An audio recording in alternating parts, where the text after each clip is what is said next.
찬양하는 모습이 너무나 아름답게 우리 하나님이 받으시는 줄로 믿습니다. 오늘 우리에게 주신 하나님 말씀은 디모데전서 4장 12절에서 16절 말씀드리겠습니다. 디모데전서 4장 12절에서 16절 말씀을 찾으셔서 함께 읽도록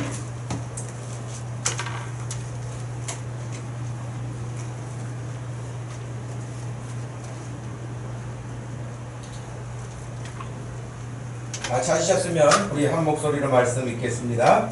누구든지 내 연소함을 업신여기지 못하게 하고 오직 말과 행실과 사랑과 믿음과 정절에 있어서 믿는 자에게 본이 되어 내가 이를 때까지 읽는 것과 권하는 것과 가르치는 것에 전념하라. 내 속에 있는 은사 곧 장로의 회에서 안수받을 때에 예언을 통하여 받은 것을 가볍게 여기지 말며 이 모든 일에 전심전력하여 너의 성숙함을 모든 사람에게 나타나게 하라. 내가 내 자신과 가르침을 살펴 이 일을 계속하라. 이것을 행함으로 내 자신과 내게 듣는 자를 구원하리라. 아멘. 가을을 준비하며 전념할 일, 특별히 13절 말씀, 내가 이를 때까지 읽는 것과 권하는 것과 가르치는 것에 전념하라 하신 이 말씀입니다. 개역성경에서는 창념하라 그렇게 되어서 번역을 했습니다. 창념하라, 전념하라, 온 마음을 쏟으라 이런 표현을 담고 있습니다. 최근에 한 경제 일간 신문에 실린 글이 있었는데요. 제가 그 글을 읽으면서 공감이 되어서 여러분에게 소개하려고 합니다. 성균관대학교 유학대학장 신정균 교수라는 분이 쓴 칼럼인데요. 독서 백편 의자현이라고 하는 제목으로 칼럼을 썼습니다. 이렇게 시작합니다. 세상에 여러 가지 소리가 있다. 고함치는 소리처럼 듣기 거북한 경우도 있지만 연주처럼 듣기 좋은 경우도 있다. 듣기 좋은 소리라면 부모가 아이에게 책 읽어주는 소리, 아이가 커서 홀로 손에 책을 쥐고 읽는 소리도 빠지지 않는다. 이렇게 어릴 적에 늘 듣고 혼자 읽었던 소리는 사람의 영혼에 깃들어 쉬 잊혀지지 않는다 라고 했습니다. 그러면서 1970년에서 80년도만 해도 우리가 국어 시간 혹은 뭐 영어 시간 혹은 또 다른 과목 시간에도요 이렇게 책을 읽는 경우가 있었어요. 오늘이 25일이면 25번 뭐 이렇게 부른다든지 35번 부른다든지 그래서 여러분 특별히 좀 불편해한 시간들도 있었잖아요. 뭐 어려운 문제를 풀려는 수학 시간이 됐는데 자기 번 걸릴까 하는 그런 생각도 있었고요. 그런데 아무튼 그때는 책을 여러분이 이렇게 들고 읽었던 시간이 있었어요. 그리고 또 선생님들이 막 졸음을 쫓기 위해서도 그러셨겠지만 책 읽는 사람이 읽다가 글자 하나라도 틀리면은 바로 다른 사람이 이어서 읽도록 하는 그런 것도 했던 기억이 나요. 그래서 긴장하면서 책을 이렇게 같이 보고 아마 집중력이 효과가 있지 않았을까 그런 생각을 합니다. 하지만 지금 여러분 최근에 책 읽는 소리를 들어본 적이 있습니까? 요즘 책을 거의 입으로 읽지 않고 눈으로 스캔하고 지나가는 시대가 됐죠. 그래서 오늘 여기 나와 있는 독서 백편 의자연이라고 하는 이 말이 별로 현실감이 없게 느껴질 수도 있어요. 이 바쁜 시대에 어떻게 책을 100번이나 똑같은 책을 100번이나 읽겠는가 하는 것이에요. 원래 이 책은 우리에게 알려지기는 주의라고 하는 사람을 통해서 이 말이 나왔다고 알려져 있는데요. 주의가 한 말이 아니라 그는 말하기를 이 이야기는 후한시대 동우라고 하는 사람의 말이다 라고 했습니다. 이 동우라고 하는 사람은 굉장히 어려운 가정 환경에서 자라게 됐는데 그가 정말 열심을 품고 책을 읽고 공부를 하고 이렇게 자기를 성장시키는 그런 사람이었습니다. 그러다가 이제 시대가 조금 바뀌면서 사람들이 공부에 대한 열의를 갖게 되면서 이 동우라는 사람에게 많은 사람들이 찾아왔어요. 좀 배우고 싶다, 가르쳐달라, 또 자기 자녀들을 맡기면서 그런 이야기를 해올 때에 그가 했던 말이 독서 백편 의자연이라 또 하는 말을 했다고 해요. 이 이야기는 책을 100번 읽으면 자연스럽게 그 뜻이 드러난다 하는 그런 의미입니다.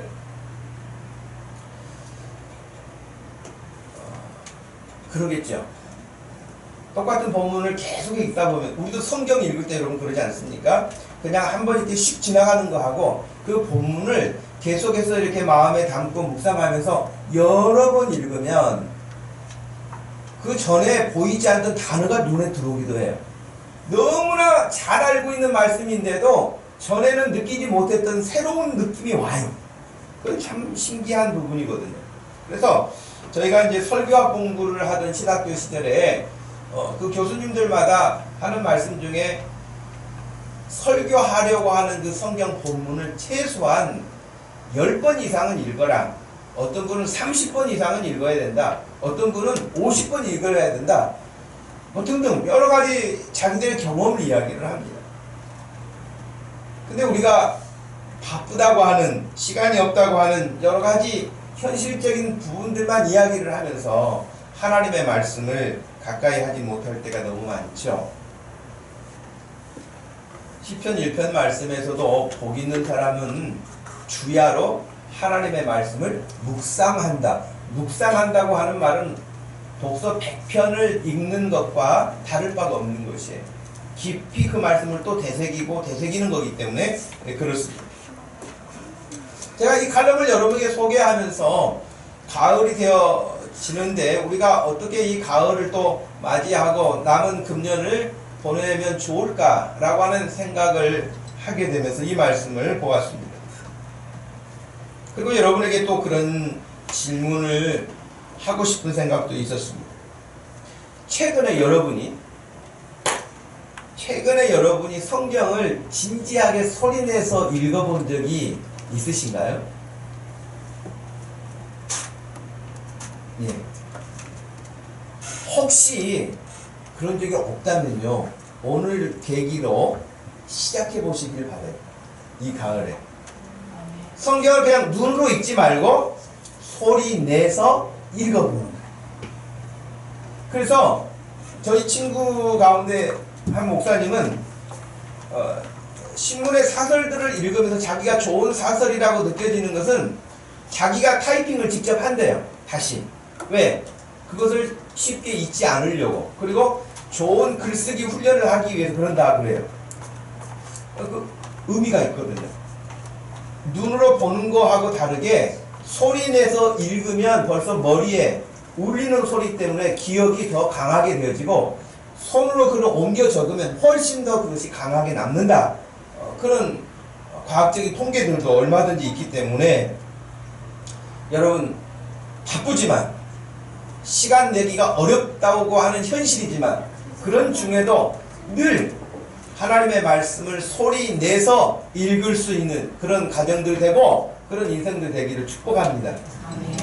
그래서 여러분 아까 70년대 80년대 책 읽기 장면 시간을 말씀드린 것처럼 아이들이 다 책을 읽었고 정말 집에서도 책 읽는 소리가 들리기도 하고 그랬는데 요즘에는 정말 책 읽는 소리가 안 들려요. 책 읽는 소리가 안 들려요. 저희 아파트에도 가끔 피아노 연습하는 아이의 피아노 소리나 바이올린 소리나 이런 소리는 가끔 들리는데 책 읽는 소리는 제가 들어본 적이 거의 없는 것 같아요. 네. 그래서 우리 성도들 모두가 이번 주간을 계기로 해서 집에서 성경 읽기를 한번 새롭게 시작해보면 좋겠다.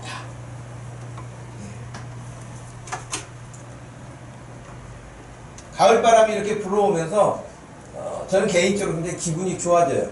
왜냐하면 그 바람이 사람을 짜증나게 하지 않거든요. 더워가지고 더워 시원한 데 찾아가야 돼서 그렇기보다는 왠지 바람이 시원하게 스치고 지나가는 느낌이 좋거든요. 아마 저만 그러겠어요? 여러분들도 마찬가지겠죠. 그래서 이 좋은 가을을 살고 있으니 여러분 한번 더 웃으시기를 바라요. 예, 이 좋은 가을에 우리가 병원에 있지 않고 여기 있으니 얼마나 감사합니까?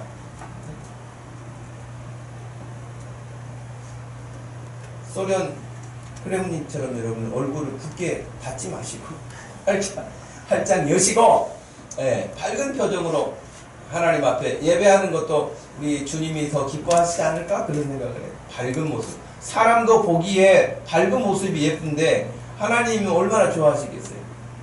아, 쟤는 인상 쓰고 있는데 고민이 많아서 그럴까요? 그래, 내가 이해한다. 주님이 그러실 것 없다는, 너는 그런 어려운 가운데도 여전하게 나를 보면서 웃고 있구나. 좋아하시지 않을까요? 우리 얼굴은 어떻게 보면 예수 그리스도를 믿는 그 거울과 같은 모습인데, 우리의 모습을 통해서 작지만 다른 사람에게 예수 그리스도의 빛이 비춰질 수 있다면 하는 그런 마음을 가지고 여러분들이 이 가을을 준비하면 얼마나 좋을까. 오늘 말씀은 특별히 제가 청년 교육전도사 청년회 때, 교육전도사니까요, 거의 20대 때에 저에게 어떤 목사님이 말씀해 주셨던 말씀이에요. 네가 젊다고 너를 업신여기지 못하게 할 수 있는 유일한 길은 네가 하나님의 말씀 위에 바로 서는 것이다. 그러면 그 하나님의 말씀 때문에 그 말씀이 너를 지켜줄 것이다. 그러셨거든요. 그래서 제가 청년회 때 이 말씀을 굉장히 많이 읊조리고 좋아하고 마음에 담고 살았어요. 20대 때. 왜? 여러분 제가 군대 갔다 와서, 물론 군대 생활하면서도 교회에서 사역을 했고 또 교육을 하는 그런 일을 맡았었지만은, 군대 갔다 와서도 여러분 20대 중반 또 20대 뭐 후반이라고 해도 인생 경험에 뭐가 많겠습니까? 그런데 제가 가르쳐야 될 대상이 어린아이도 있지만 청년들도 있지만 어른들도 있었거든요. 근데 저보다 인생도 많이 경험이 많고 저보다 사회 경험도 많고 그런 분들에게 제가 뭘 말하겠어요? 인생 경험 가지고 말하겠어요? 제가 뭐 회사 생활했던 것을 가지고 말하겠어요? 뭘 가지고 말하겠어요? 저에게 유일한 것은 하나님의 말씀밖에 없었거든요. 그런데 진짜 그 목사님 말씀처럼 제가 하나님의 말씀을 전하고 가르치고 성경 공부할 때에 저보다 10년, 15년, 20년 나이가 더 많으신 어르신들이 그 말씀을 들으면서 그 청년, 20대 청년 전도사가 가르치는 말씀이 뭐 얼마나 깊이가 있겠습니까마는, 그런데도 불구하고 그 말씀 때문에 저를 굉장히 존중해 줬어요. 여러분, 제가 교육전도사 때 가르쳤던 그 집사님들, 그때 같이 성경 공부 배웠던 분들이 지금까지도 연락하시는 분들이 계시거든요. 그러니 무슨 대단하다고 그러겠어요. 하나님의 말씀 때문에 그런 줄로 압니다. 그러므로 이 시대를 살면서 여러 가지 형편들이 있고 일들이 있지만 저도 여러분도 여전하게 하나님의 말씀을 붙잡고 살면 하나님의 그 말씀이 여러분을 지켜줄 줄로 믿습니다. 왜? 하나님의 말씀은 권위가 있거든요. 하나님의 말씀은 능력이 있거든요. 그렇기 때문에 우리가 비록 세상의 사람들이 볼 때에 대단하게 평가해 줄 것이 아닌 것처럼 보일지 모르지만 하나님의 말씀을 붙잡고 사는 사람은 하나님이 함께 하시기 때문에 그 누구도 함부로 할 수 없는 그런 인생이 되는 줄로 믿습니다. 지금 사도 바울이라고 하는 하나님의 사람이 젊은 목사님이셨던 디모데에게 편지를 보낸 디모데 전서인데요. 이때 디모데라고 하는 목사님은 어디서 목회를 하고 계셨냐면 에베소 교회에서 목회를 하고 계셨어요. 에베소 교회는 사도 바울에 의해서 세워진 지역이 아닙니까? 그런데 그 귀한 주님의 교회를 바울을 이어서 디모데가 목회를 하고 있었어요. 근데 디모데가 목회를 하고 있었는데 디모데는 바울이 말하듯이 믿음의 아들이라 할 만큼 젊은 사람이거든요.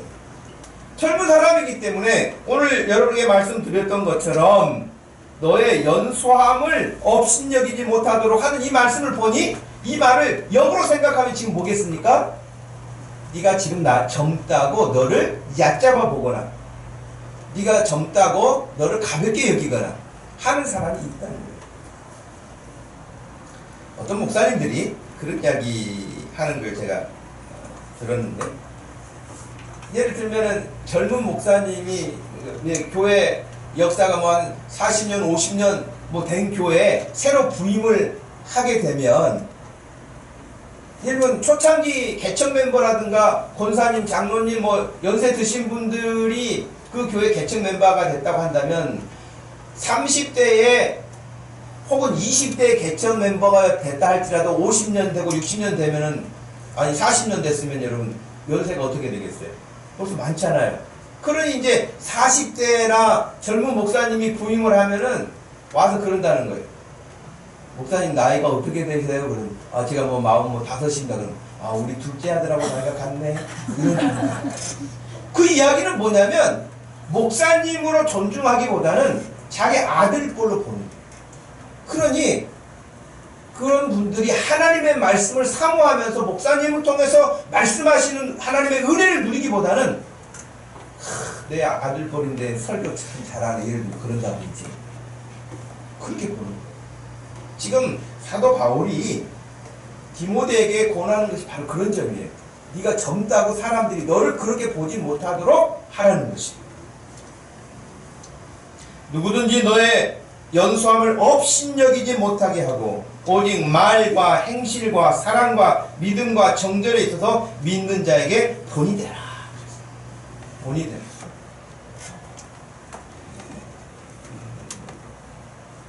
뿐만 아니라 나이가 어리다고 하는 것도 지금 장애물로 사람들이 삼아서 어렵게 하고 있는데, 우리가 읽지는 않았습니다만 1절부터 시작되는 말씀에 그랬어요. 성령이 밝히 말씀하시기를 후일에, 시간이 좀 되면 어떤 사람들이 믿음에서 떠나 미혹하는 영과 귀신의 가르침을 따를 것이다. 양심의 화의를 맞아서 외식함으로 거짓말하는 자들도 생겨날 것이다. 어떤 사람들은 혼인을 금하고 어떤 음식물은 먹지 말라고 할 것이다. 또 더 나가서 7절에 망령되고 허탄한 신화를 따르는 사람들이 많을 것이다. 지금 디모데라고 하는 젊은 목사님이 목회하고 있는 목회 환경이 이런 거예요. 거짓말하는 사람, 허탄한 이야기를 퍼뜨리는 사람, 오늘날로 말하면 이단들, 각양각색의 다양한 사람들이 교회 안에서 이 목회하는 일에 방해하는 장애물 역할을 하게 된다는 거예요. 그러니 사도 바울이 이런 상황에서 어떻게 해야 할 것인가를 오늘 권면한 말씀 아니겠습니까? 그래서 지금 대한민국이라고 하는 우리나라의 형편도 보면 지금 디모데가 목회하던 그 시대와 다를 바가 뭐가 있겠습니까? 정말 지금 이 시대에도 허탄한 이야기가 얼마나 많습니다. 생명 아닌 일, 허탄한 이야기, 정말 잠시 후면, 그 잠시라고 하는 시간적 개념이 사람마다 다르겠지만 정말 불과 얼마 후면은 아무런 의미가 부여되지 않는 것들이 얼마나 많습니까? 여러분이 10대, 20대, 30대에 지나오면서 지금 50대가 되고 60대가 되어서 돌아보면, 야, 그때 정말 그것은 지금까지 내가 갖고 싶어. 그런 게 뭐가 얼마나 있습니까? 그때는 너무너무 좋고, 그때는 너무너무 재밌고, 그때는 정말 거기에 올인해서 살고 싶고, 그런데 시간이 지나고 보면 허망하게 느껴지고 허무하게 느껴지고 그러잖아요. 제가 지난주에 여러분 어디 성경 말씀을 읽으라고 말씀드렸죠? 전도서 1장과 2장을 꼭 읽어보라 그랬잖아요. 솔로몬이 허무하다고 말해요. 우리는 그 길을 반복해서는 안 될 것입니다. 그러므로 지금 대한민국이라고 하는 이 믿음의 환경이 이단들이 다양한 이단들이 나타나서 제가 청년 때 혹은 제가 학생 때에 없었던 이단이 자생해서 지금 더 활개를 치고, 그때 한 이단이 무너지니까 거기서 흩어져 나온 사람들이 다양한 이단을 만든 거예요. 정명석이, JMS, 신천지, 이만희 다 한 통속이거든요. 한 계열이에요. 그런 데서 이단들이 다 나와서 자기 색깔을 주장하면서 그렇게 만들어서 얼마나 많은 사람들을 미혹해서 끌어갑니다. 분별력 없는 사람들, 특히 교회를 다니기는 하지만 교회만 다니고 예수를 못 만나는 사람들, 교회를 다니지만 말씀에 확신이 없는 사람들, 이런 사람들이 다 그들의 먹이거든요. 다 먹잇감이에요. 그들은 저는 예수 믿지 않는 사람들을 건드리지 않습니다. 예수 믿는데 시원찮게 믿고 교회 다니는 사람들이 아주 먹기 좋은 밥이에요. 그래서 그런 사람들에게 접근해서 거짓으로 헛된 것으로 확신을 심어주고 그 사람들의 영혼을 낚아채가는 아주 무서운 현실이 지금 대한민국입니다. 이런 사람들을 여러분 한번 거기에 빨려 들어가게 되면 모든 관계를 깨지 않습니까? 부모 자식과의 관계를 깹니다. 부모라고 안 합니다. 부모라고 안 해요. 신고합니다. 잡아가라고. 그리고 자기를 막 생각해줘서 너 왜 그러니라고 하면은 경찰에 신고해요. 자기 가둬놓고 지금 감금하고 자기를 이렇게 어렵게 한다고 신고한답니다. 부모 자식 관계 완전히 깨집니다. 거의 원수 같은 상황이 됩니다. 그러면서 성경 여기저기 구절들을 갖다 대면서 마치 자기들이 의로운 일을 위해서 핍박을 받는 것처럼 그렇게 말을 해요. 그러니 구원의 확신이 없는 사람, 말씀 위에 배움이 없는 사람, 교회만 왔다 갔다 하는 사람, 제가 신천지 그 이단들이 전도하는 술책에 대한 부분들을 이렇게 읽어보니까 어떤 것도 나오냐면요, 교회 주일날 교회 근처에 있으라는 거예요. 그들의 전도법이. 그래가지고 교회 근처에 있으면서 교회 다니는 사람들 보면은 그 사람들이 사람을 많이 익혀가지고 누가 좀 시원찮아 보이는가 허술해 보이는가 보라는 거예요. 그리고 그 사람에게 가서 길을 물어보는 척 하면서 말을 거는 거예요. 제가 이사 와서 잘 모르는데 어디 교회 좀 좋은 교회 있으면 추천해 달라는지, 그러면 이 사람이 얼마나 좋겠어요. 저희는 전도하다 보니까요, 이 양목초등학교가 가서 전도해가지고 그 초등학생이 제가 다음 주에 갈게요, 그 말만 들어도 기분이 좋아요. 안 와. 다음 주에 안 와.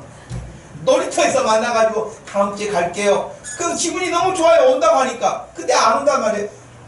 비록 안 와도 온다고 하는 말만 들어도 얼마나 기분이 좋은데, 성경책 딱 끼고 골목에 기다리고 있다가 제가 이사 와서 그러는데 교회를 하나 소개받으면 좋겠어요. 이게 웬 떡이냐 하고, 이게 지금 복인지 환지도 모르고 할렐루야 그러면서 데리고 오는 거 아닙니까?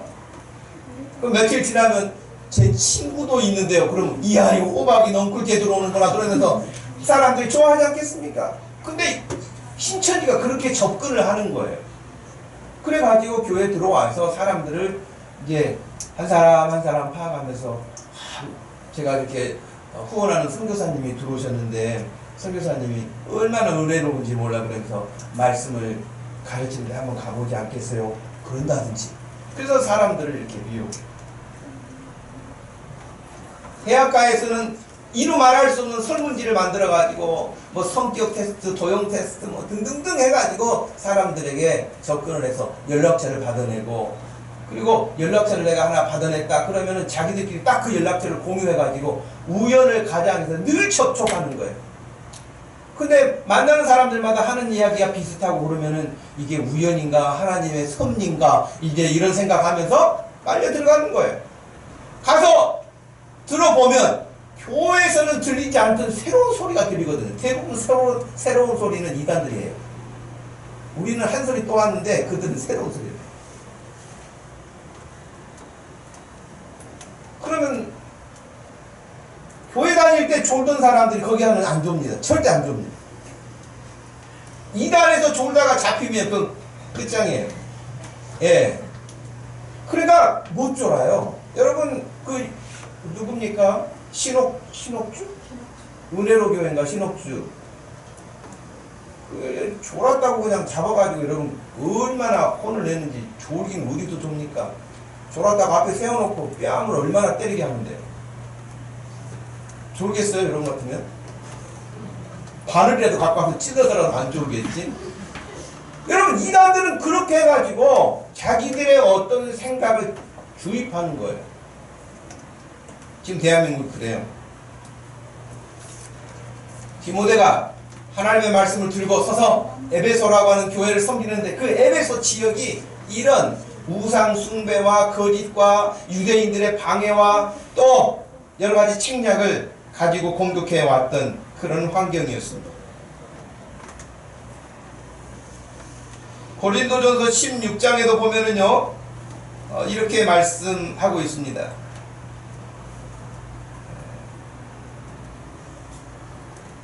10절 말씀에 디모데가 이르거든 너희는 조심하여 그로 두려움이 없이 너희 가운데 있게 하라. 이는 그도 나와 같이 주의 일을 힘쓰는 자임이라. 그러므로 누구든지 그를 멸시하지 말고 평안히 보내어 내게로 오게 하라. 나는 그가 형제들과 함께 오기를 기다리노라 그랬어요. 이때도 바울이 고린도 교회에 디모데에게 심부름을 보냈는데 그때도 디모데를 사람들이 가볍게 대할까봐 염려하고 있는 부분이에요. 근데 사람들 대부분은 여러분 그러기가 쉬워요. 왜? 사람을 외모로 판단하기 때문에 그래요. 사람을 외모로 판단하기 때문에 그렇습니다. 제가 여러분에게 언제 말씀드렸는가요? 외모로 제가 이렇게 사람을 딱 보면서 이야 정말 사람을 외모로 판단한다는 게 얼마나 어리석은가 하는 것을 거의 한 20년 전인가요? 제가 TV 프로그램을 봤는데 무슨 큰 화랑에 전시되어 있는 그림을 이렇게 쭉 보시는 분들이 계시더라고요. 근데 지팡이 짚고 와가지고 연세 많으신 분들이 제가 봐야 한 70이 넘으신 분들이에요. 근데 하여튼 그분들이 와가지고 이렇게 쭉 그림을 보고 지팡이 짚고 왔다 갔다 하면서 서로 담소하시고 그러더라고요. 그래서 본토인들이 그림 본다고 저러나 그랬더니 나중에 대담하면서 나오는데 다 대학 총장 출신들이에요. 대학 총장 이제 다 마치시고 자기들이 이렇게 만나서 그렇게 화랑도 다니고 또 다른 일도 하시고 그러면서 이야기를 하는데 얼마나 박식하신 분들인데 제가 딱 지팡이 짚고 다니시는 모습 보면서 먼 노인네들이 내 생각이 노인네인 거죠. 그분들이 노인네가 아니라 사람을 겉으로 보고 판단한다는 게 얼마나 어리석은 일인지. 그런데 그 어리석은 일인 줄 알면서 대부분이 그런다. 바울이 디모데를 고린도 교회 심부름 보낼 때도 그들이 젊은 사람이 뭘 하겠어 등등등 그런 부분을 가지고 폄하합니다. 그렇게 하지 말라고까지 이야기를 했어요. 여러분 고린도 교회가 어떤 교회입니까? 고린도 교회가 여러분 굉장히 잘난 사람들이 많은 교회 아닙니까? 오늘날로 말하면은 좀 미안한 표현이지만 강남에 잘 나간다고 하는 정말 좋은 직업군을 가지고 있는 또 해외파들이 많이 다닌다고 하는 뭐 이런 교회 아니겠습니까?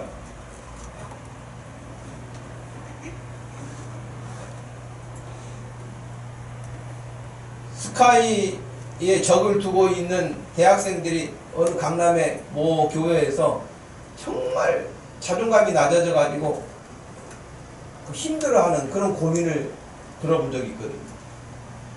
우리가 생각할 때는 야 그래도 대한민국에서 스카이를 다닐 정도면 공부도 열심히 했고 그래도 다 부러워한다. 일반적으로 사람들이 그렇게 생각을 하잖아요. 그런데 거기 강남에 있는 그 교회는 그 대학부가 한 600명 되는 교회였는데 해외파가 많은 거예요. 해외파. 그게 국내파예요. 스카이 아니라 스카이 이상이라 할지라도 이건 국내파고 해외파들이 나와서 이야기를 하니까 기가 죽는 거예요. 제가 강남에 독서 모임이 있어가지고 목사님들 모임에 갔었거든요. 지금 그 모임이 없어졌는데. 이제 책을 같이 읽고 나누고 그럴 때는 괜찮아요. 뭐 내 의견도 이야기할 수 있고 들을 수도 있으니까요. 근데 이제 잠깐 쉬는 시간에 서로 이야기를 하면은 그때는 내가 할 말이 없어요. 왜? 전부 다 미국 이야기 하고 있어요. 미국에 뭐 어디 있을 때, 너 거기 아냐, 뭐 누구 아냐, 뭐 그러면서 미국 이야기 하는데 내가 미국을 가봤어야죠. 그러니까요. 그때 학생이 느꼈던 느낌이 이런 느낌일 수 있겠구나. 그리고 나에게 설령 인심을 써가지고 나에게 이야기를 건다고 한들 그 한두 번이지 매번 인심 써줄 수 있겠어요? 그것도 어렵잖아요. 자기들끼리 이야기하는데 얼마나 불편하겠어요. 한번 생각해 줘야 되는데. 그러니 스카이를 다니면서도 그 교회 안에 해외파들이, 유학파들이 자리 잡고 있으니까 상대적인 자기의 약함을 힘들어하는 거예요. 고린도 교회가 여러분 어떤 교회입니까? 기라성 같은 사람들, 정말 이것저것 다 잘한다는 사람들 거기 다 모여 있었어요. 고린도 교회.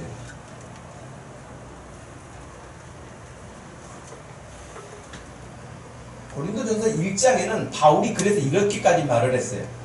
20절에 지혜 있는 자가 어디 있느냐, 선비가 어디 있느냐, 이 세대의 변론자가 어디 있느냐. 그 이야기 지금 그거예요. 유학파가 어디 있느냐, 해외파가 어디 있느냐, 스카이파가 어디 있느냐, 그 말은 똑같은 거예요. 근데 이 고린도 교회가 그랬거든요. 그러면서 바울이 했던 말은 거예요. 하나님께서 이 세상의 지혜를 미련하게 하신 것이 아니냐. 하나님의 지혜에 있어서는 이 세상이 자기 지혜로 하나님을 알지 못하므로 하나님께서 전도에 미련한 것으로 믿는 자들을 구원하시기를 기뻐하셨도다. 그랬어요. 그러면서 유대인들은 표적을 구하고 헬라인들은 지혜를 찾으나 우리는 십자가에 못 박힌 그리스도를 전하니 유대인에게는 꺼리끼는 것이고 이방인에게는 미련한 것이로되 오직 부르심을 받은 자들에게는 유대인이나 헬라인이나 그리스도는 하나님의 능력이요 하나님의 지혜니라. 아멘. 그러면서 하나님의 어리석음이 사람보다 지혜롭고 하나님의 약하심이 사람보다 강하니라.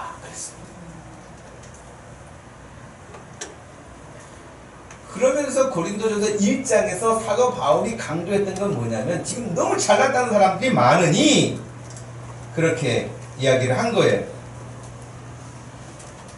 형제들아 너희를 부르심을 보라. 육체를 따라 지혜로운 자가 많지 아니하며 능한 자가 많지 아니하며 문벌 좋은 자가 많지 아니하도다. 하나님께서 세상에 미련한 것들을 택하사 지혜 있는 자들을 부끄럽게 하시려고 세상에 약한 것들을 택하사 강한 것들을 부끄럽게 하려 하시며 하나님께서 세상에 천한 것들과 멸시받는 것들과 없는 것들을 택하사 있는 것들을 폐하려 하시나니 이는 아무 육체도 하나님 앞에서 자랑하지 못하게 하려 하심이라. 아멘. 이 이야기의 핵심은 뭐냐면요, 지금 그 고린도 교인들이 나는 뭐 이런 사람이다, 나는 문벌이 좋다, 나는 배경이 이렇다, 나는 학벌이 이렇다 등등등 막 자랑하는 사람들 그렇게 이야기를 쭉 하니까 하나님은 너희들이 생각할 때는 학벌도 없고 배경도 없고 문벌도 안 좋고 아무것도 없는 사람을 택하셔서 하나님이 하시는 일을 나타내기를 원하신다. 왜? 문벌이 좋고 학벌이 좋고 배움이 좋고 자기 능력이 많은 사람이 뭔가를 해서 하나님의 일이 되어지면 누구 능력으로 하는 거예요? 자기 능력으로 한다고 생각하는 거예요. 그래서 하나님이 아예 배경 없는 것들, 배움 없는 것들, 지금 바울의 표현대로 하면 가진 것이 없는 것들, 잘난 것이 없는 것들, 이런 사람들을 불러서 잘났다고 생각하고 있는 사람들을 오히려 부끄럽게 만드는 하신 거예요.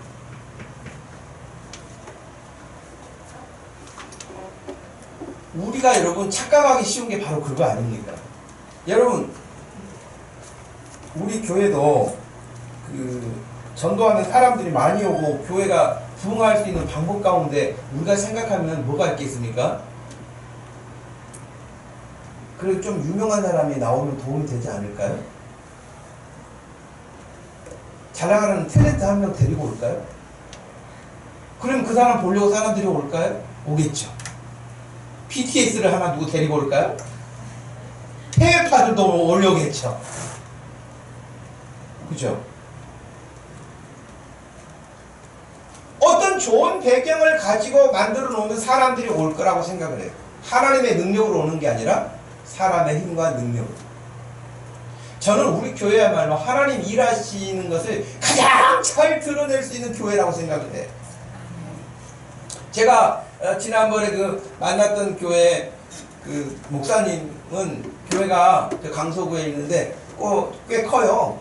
교회도 오래될 거예요. 근데 이제 그 목사님 이야기 들으면 자기네들 전도를 안 하는데도 교회가 사람들이 온다는 거예요. 그러면서 이제 자기 교회 성도들이 말씀을 통해 가지고 자기들이 변화된 모습 때문에 그 옆에 사람들이 같이 전도돼서 이렇게 많이 온다고 그래요. 너무 좋은 일이죠. 좋은 일이죠. 근데 왜 그런 일이 큰 교회에서만 일어나는지 나는 모르겠어요.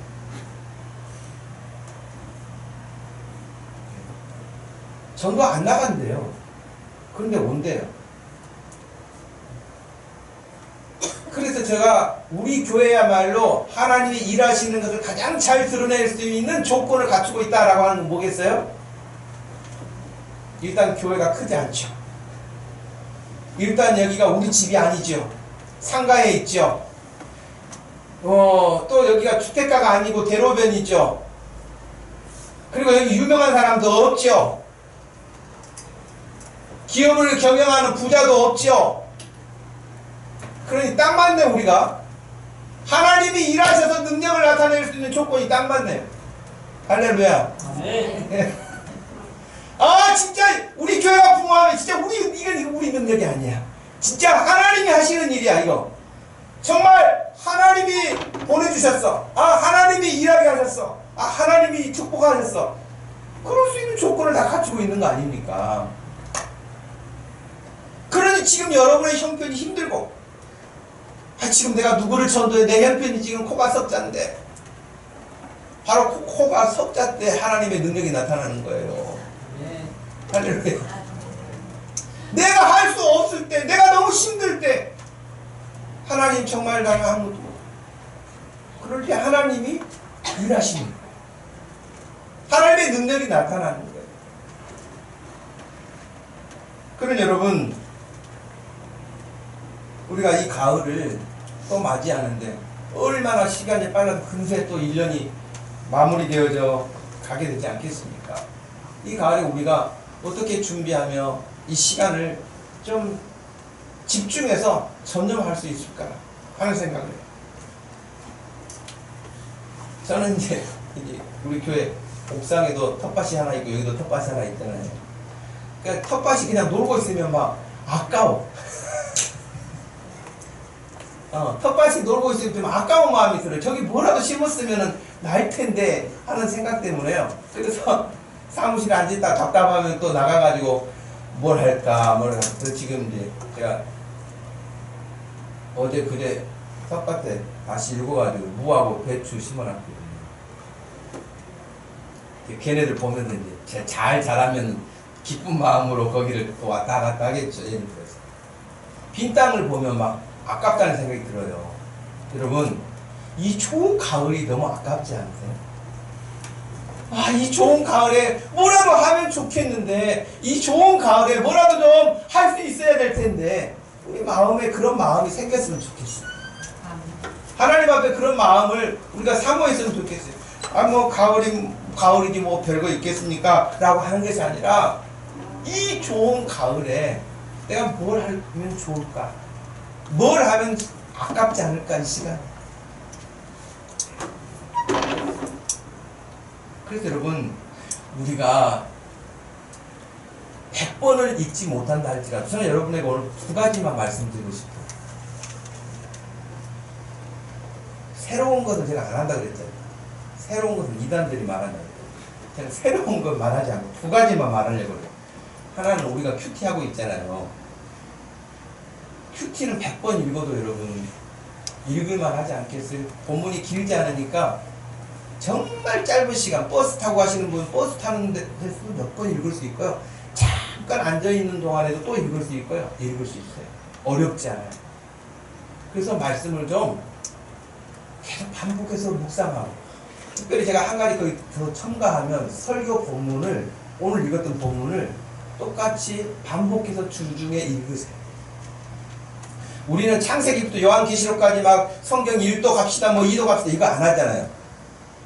그러니 큐티 본문과 그번 주간 설교 본문을 계속 무한 반복해서 읽으시기 바랍니다. 그렇게 읽다 보면 그 읽음 가운데 사모하는 마음에 하나님이 놀라운 은혜를 부어주실 줄 확신합니다. 그 마음에 하나님 채워주실 거예요. 하나님이 그 마음에 은혜를 사모할 때 채워주시는 그 기쁨은 세상의 그 어떤 거하고도 여러분 비교할 수가 없는 기쁨이에요. 행복해요. 그래서 그 행복한 마음 때문에 누구에겐가 말해주고 싶은 마음이 생겨요. 그 기쁨 때문에, 그 즐거움 때문에 다른 데가 지금 말이 논리적이지 않은 것 같고 확신이 없는 것 같고 그럴지라도 내 마음에 있는 그것 때문에 뭔가 말할 수 있게 되는 거예요. 우리 마음에 그것이 없다면 여러분 마치 빈 땅을 놀리고 지나가 버리는 것과 너무 같잖아요. 뭐라도 심어놓으면 날 텐데, 우리 마음에 뭐라도 사모하는 마음을 심어놓으면은 결과가 날 텐데 그냥 지나가기는 아깝다는 것입니다. 한 가지만 더 말씀을 드리면, 여러분 금년이 가기 전에 우리 꼭 전도해 보십시오.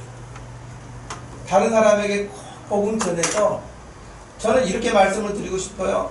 교회 다닌다고 하지만은 확신이 없는 사람들도 많고 교회 다니다가 그친 사람도 많고 너무 다양한 사람들이 있는데요, 그들에게 예수 그리스도의 이 좋은 것을 늘 여러분들이 받은 은혜가 있으면 은혜대로, 성경을 읽으면서 하나님이 깨닫게 하시는 교훈이 있으면 교훈대로 늘 말할 수 있는, 그래서 다른 사람에게 예수 그리스도의 복음을 전할 수 있는, 오늘 말씀에서도 말씀을 읽는 것과 또 권하는 것 계속하라고 바울이 디모데에게 했던 그 말 그대로입니다.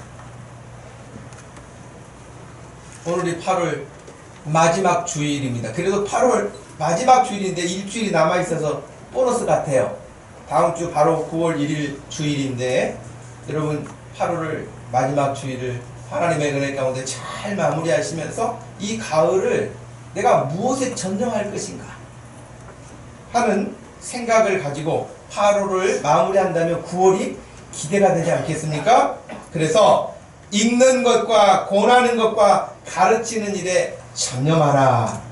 그렇게 됐을 때는 16절에 너의 자신과 가르침을 살펴 이 일을 계속하라. 이것을 행함으로 너 자신과 너에게서 듣는 자를 구원하게 하리라. 아멘. 여러분 자신만 구원하시는 게 아니라 여러분에게 복음을 듣는 또 다른 사람도 구원하시리라. 그래서 우리 목동 주심교회가 금년 가을이 더 행복했으면 좋겠어요. 더 기뻤으면 좋겠어요. 더 우리 주의 은혜가 충만한 교회가 되기를 주님의 이름으로 축원합니다. 기도하겠습니다. 하나님 아버지 고맙고 감사합니다. 오늘 이렇게 좋은 가을을 맞이하면서 우리가 하나님 앞에 예배할 수 있으니 또 행복합니다. 하나님, 우리가 하나님 섬기는 믿음의 형편은 디모데가 목회하던 에베소 교회 형편이나 별 다를 바가 없는 것입니다.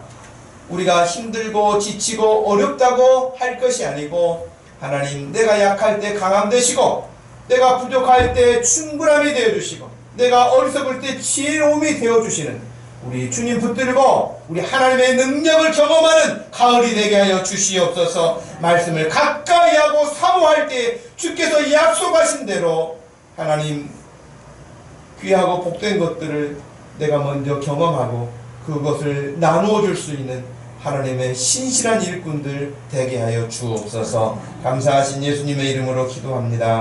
아멘. 다 같이 자리에서 일어나셔서 이백장 찬양하시겠습니다.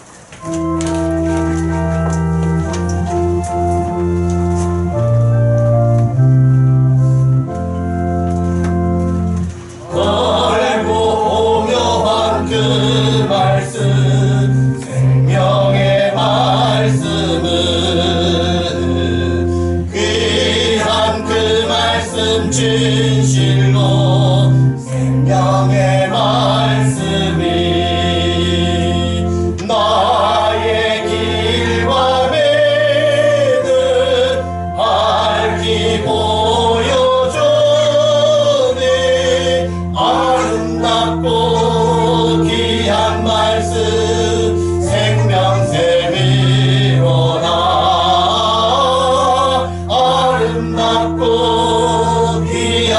말씀 생명샘이로다. 귀한 주님의 말씀은 내 노래 되도다. 모든 사람을 살리는 생명의 말씀을 값도 없이 받아 생명 길을 걸으 아름답고 귀한 말씀 생명샘이로다.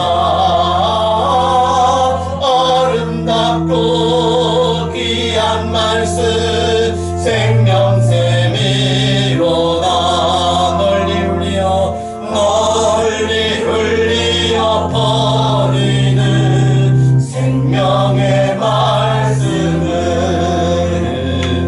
마음의 용서와 평안을 골고루 주나니. 다만 예수 말씀 듣고 복을 받네. 아름답고 귀한 말씀 생명샘이로다. 아름답고 귀한 말씀 생명샘이로다.